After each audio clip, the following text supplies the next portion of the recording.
Alrighty, gonna wait for this thing to set. This is Wayne Bilal with another smart profit maximizing moment. Happy March 4th. Hard to believe, hard to believe that it's already March. We're smack dab in the middle of the tax season. It's going crazy. I'm amazed I got on live on time for once. Again, my name is Wayne Bilal. I'm a local CPA in El Paso, Texas. Been working with small business owners since the late 70s. I've earned every one of these gray hairs, and if I can ever find time to go get a haircut, I definitely need one. Now that everybody's starting to open, we're in Texas, so things are starting to open pretty well. Going to talk about referrals and getting referrals the right way. All right. Look, the power of referrals, we all understand. We get it. We know that somebody that comes to us from a referral is a multitude of times easier to sell than a cold call. Picking up the phone, calling somebody, or having somebody come to us. It's so much easier to make a sale from a referral. If somebody they trusted has given them your name that you can solve their problem. You got to work hard to screw up the sale. Now, at the end of the day, not everybody's a perfect match for you, but at least coming in, you're starting instead of at cold on a scale of 1 to 10 of trust meter, you're probably at 3 instead of at -3. Okay? So it's your job to build up trust because people tend to buy from people they like, know, and trust. Simple as that. So that's your job, but you got to step up as much as anything. Um, Hold on a second. Dora, that's your cousin. You need to answer the door.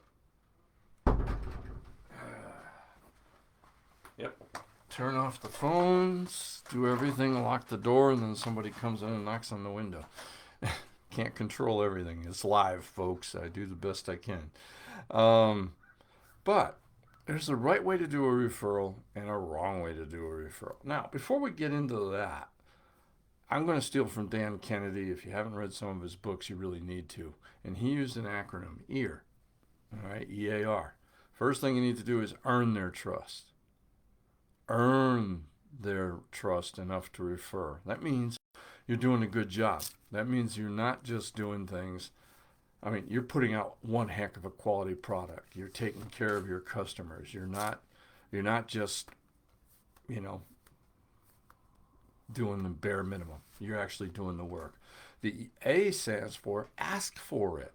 You have to ask for the referral, and the R is reward it. But let's go to the asking. That's the part where most of us make a mistake, or we just don't ask. Okay, asking for it can be huge, and you don't want to just go, hey, you know any of your friends or buddies or fellow anybody, family members that need my services.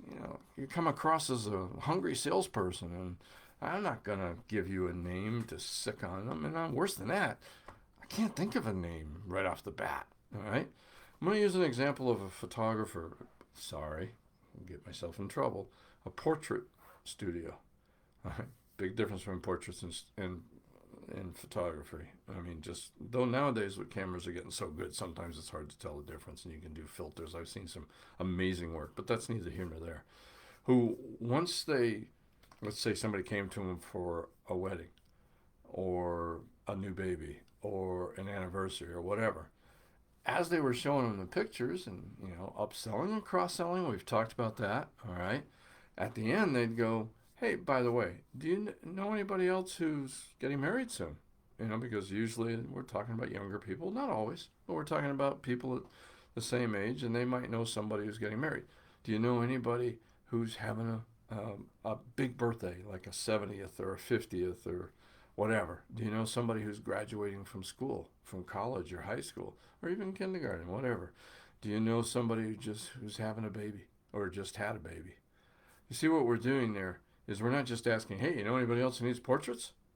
We're asking a question that leads to an answer, which gets me to think, which is specific. I use it in mine, all right? When I'm doing tax planning, I didn't do it this year because I had more work than I could handle. But normally, in a normal year, when I'm finishing or when I'm meeting somebody to go over their tax return, I sit down and go, hey, I saved you about $30,000-$40,000 last year. That's pretty cool. Do you know any other business owners who'd be interested in saving that amount? Easy to do. All right, I've saved close to $6.8 million for my tax planning in the last 5 years, all legally. I like my clients, but I don't wish to go to jail with them. All right. So, but there, I'm putting it there. On the coaching side, it's like, we've been coaching for 3, 6 months. You can see how we're increasing your profits. I'm not a business coach. I guess I kind of am, but I don't call myself that and don't think of that. My job is a profit coach, which is to increase your bottom line. So, do you know anybody else that would like to make more money without working harder? Get them thinking of who else they know. All right. Um, yeah, I want to make sure I remember. By the way, if you want to cover some of this, I covered that first one in asking for upsells. Don't forget, pick up the 90-day profit reset. It's easy to find. 90-day profit reset at Amazon.com. The Kindle version, I kept it cheap. It was $3.99. I personally used the version they sent me to review that it was done right. I mark it up. You can see I marked pages and highlight so that I can remember to send it to people and refer it, like go to this page. So if you happen to have the book, part of what I'm discussing on referrals is on page 71. All right. Now, another thing you can do is set up a prospect file. Okay. You can actually set up a prospect file, keep notes on your top customer contacts.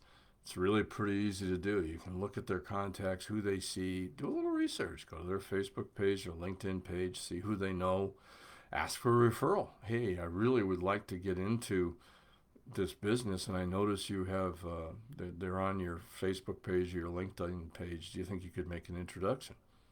If you've done your job and you've earned it, now you're asking for it. All right. Frame the discussion in a way, it's important. If they think you're selling in today's environment, you can't sell. You have to look like you're not selling. So frame this question in part of the conversation. Just say, hey, I'm taking a few clients on, and there's somebody I'd be interested in. I see you know them. I think I could really help them. Frame it that way. For me, it's true. I'm not able to take on everybody. So I'm kind of picking and choosing who I want to work with and who looks interesting and who doesn't. Um, Referrals are the best source of business, and they help you break the barriers like I talked about. There's two more things I want to talk about. There's a group out there called BNI. A client of mine runs the local chapter. They're an excellent way to learn how to do referrals.